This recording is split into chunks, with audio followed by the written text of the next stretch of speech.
नमस्कार दोस्तों, स्वागत है आपका हमारे इस चैनल धूप धुनुची आरती में। दोस्तों आज जो है मैं आपको होम में इस्तेमाल होने वाले यानी कि होम में प्रयोग होने वाले जो काष्ठ आदि है उसके बारे में मैं आपको परिचय दूंगा। और होमाग्नि मतलब विस्तार में कर रहे हैं या संक्षिप्त में भी, जैसे कि आप धूप हवन आदि कर रहे हैं तो उसमें अगर आप इन सारी काष्ठ आदि के साथ भी करना चाहे तो आप कर सकते हैं।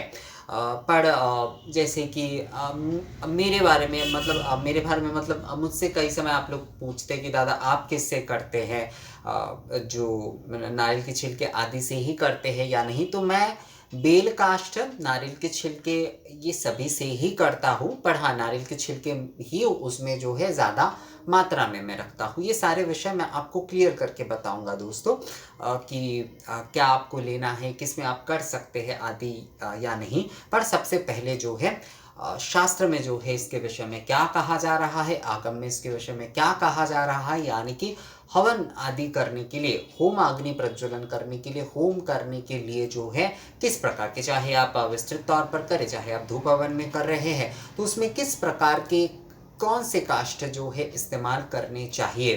क्योंकि काष्ठ जो है वो भी जो है हर प्रकार के काष्ठ इस्तेमाल नहीं किए जा सकते, कि ऐसा नहीं है कि कोई भी काष्ठ पड़ा है और हम उस काष्ठ से ही अग्नि प्रज्वलन करते हुए जो है हम हवन आदि करें। तो शास्त्र में क्या कहा गया है, आइए सबसे पहले जो है मैं आपको बताता हूँ।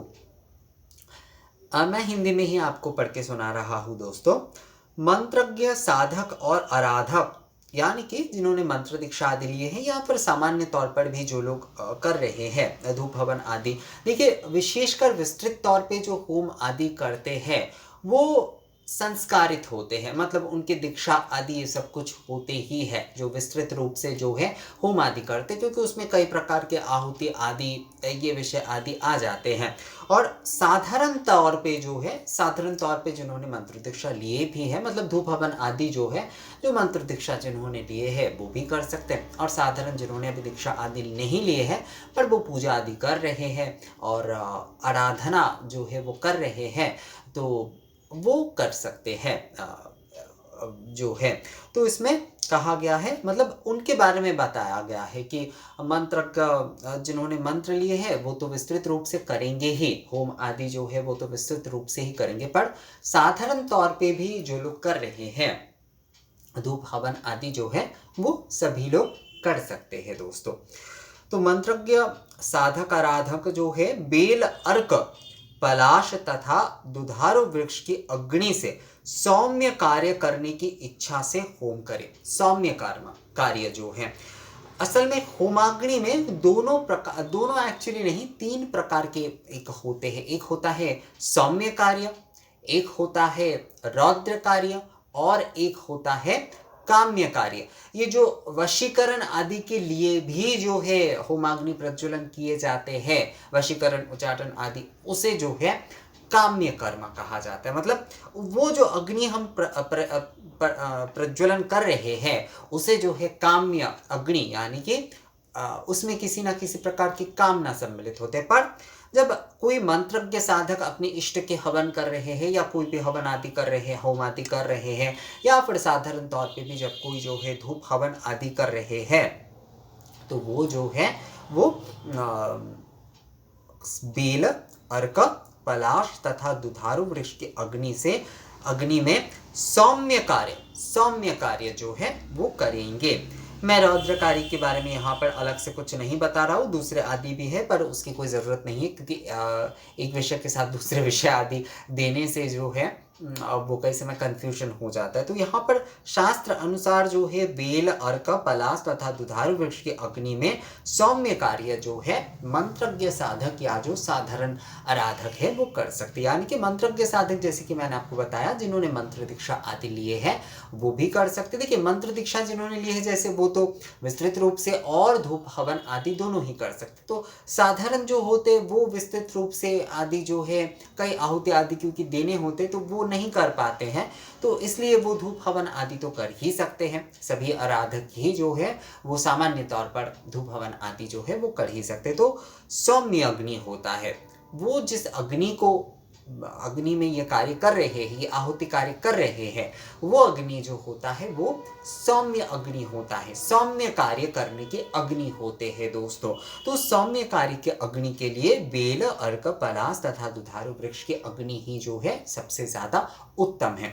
अब क्या होता है, कई जगह पर कई समय पर, जैसे पूरब की तरफ तो जैसे देखिए बेल काष्ठ के अग्नि में ही ज्यादातर कार्य आदि किए जाते हैं, यानी कि बेल काष्ठ के अग्नि में ही सभी तरह के कार्य आदि किए जाते हैं। आप उत्तर की तरफ चले जाइए तो वहाँ पर ज़्यादातर जो है आजकल जो काष्ठ आदि मिलते हैं वहाँ पर आम के मिलते हैं, पर वहाँ पर देवदार के काष्ठ से भी किए जाते हैं, क्योंकि देवदार के काष्ठ में भी जो है ये सारे कार्य किए जाते हैं दोस्तों। धूप आदि में भी जैसे नॉर्मली जैसे धूप आदि भी किए जाते हैं तो उसमें भी देवदार के काष्ठ आदि जो है वो इस्तेमाल होता है। आप लोग जानते ही हैं, जो लोग वीडियो देख रहे हैं बहुत समय से हमारे चैनल के साथ जुड़े हुए हैं जो है, तो देवदार के काष्ठ से किए जाते हैं। पर आजकल क्या होता है, क्योंकि आजकल हम उस तरह से जो ये जो समेत आदि या फिर ये काष्ठ आदि जो है ये हम संग्रह तो अलग से नहीं करते हैं, अब दुकान से खरीद कर लेकर आते हैं, तो इसलिए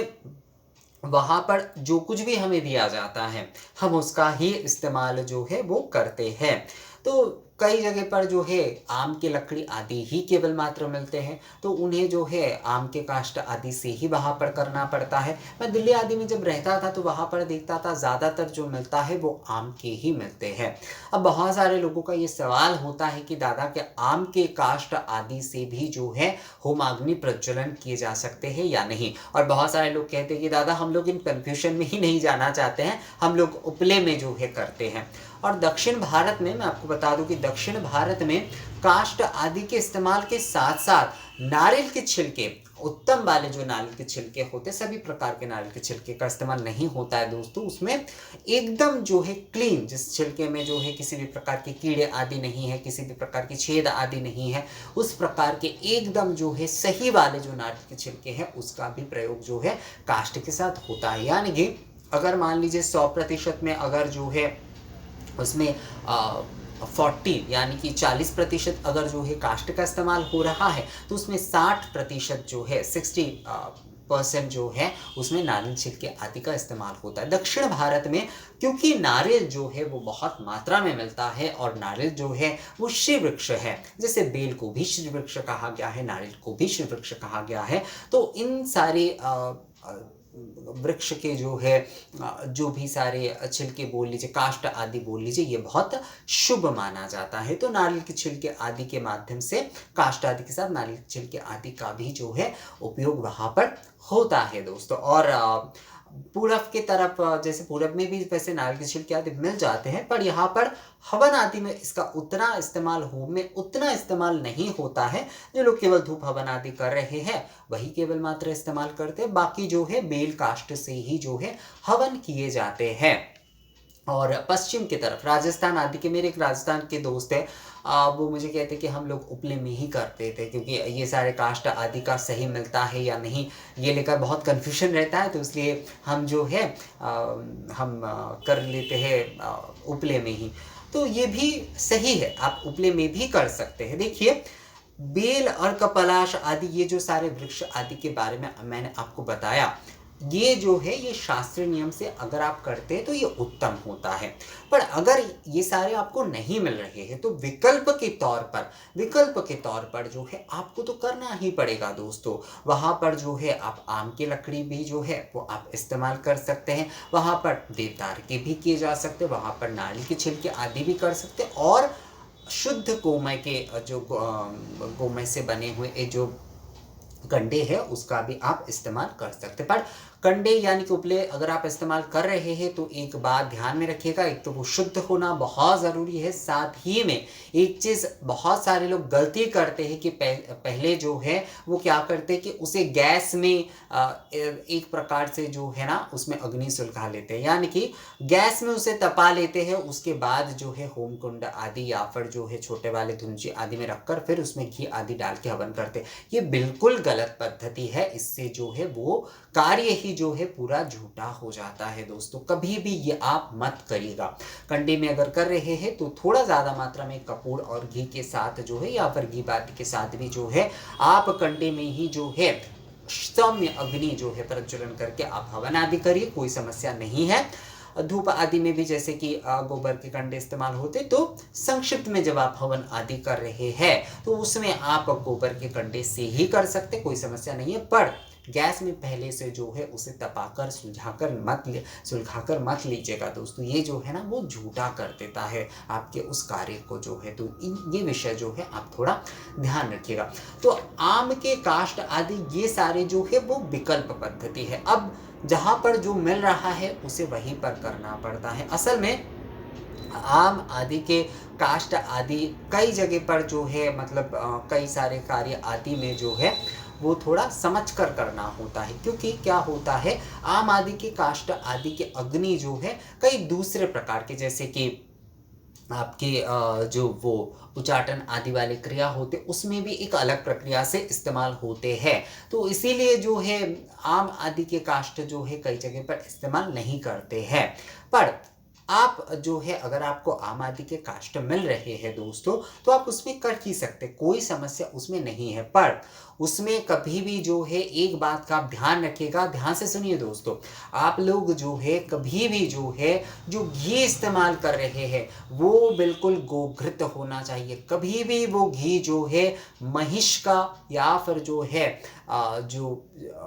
छाग कहा जाता है, यानी कि जो बकरी आदि के दूध से भी बनते हैं, इस प्रकार की कोई मिलावटी घी नहीं होना चाहिए, गोघृत होना चाहिए। संपूर्ण गोघृत में आपको करना चाहिए।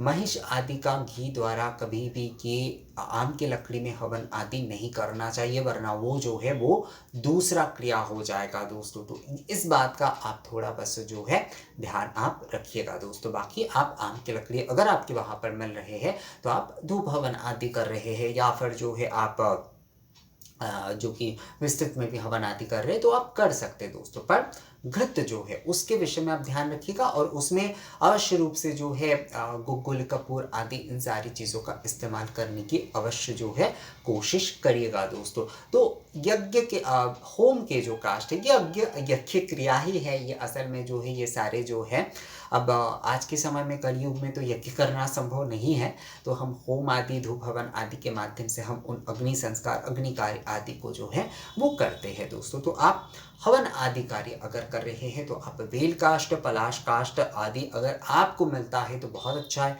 देवदार के काष्ठ भी अगर आपको मिल रहा है तो बहुत अच्छा है।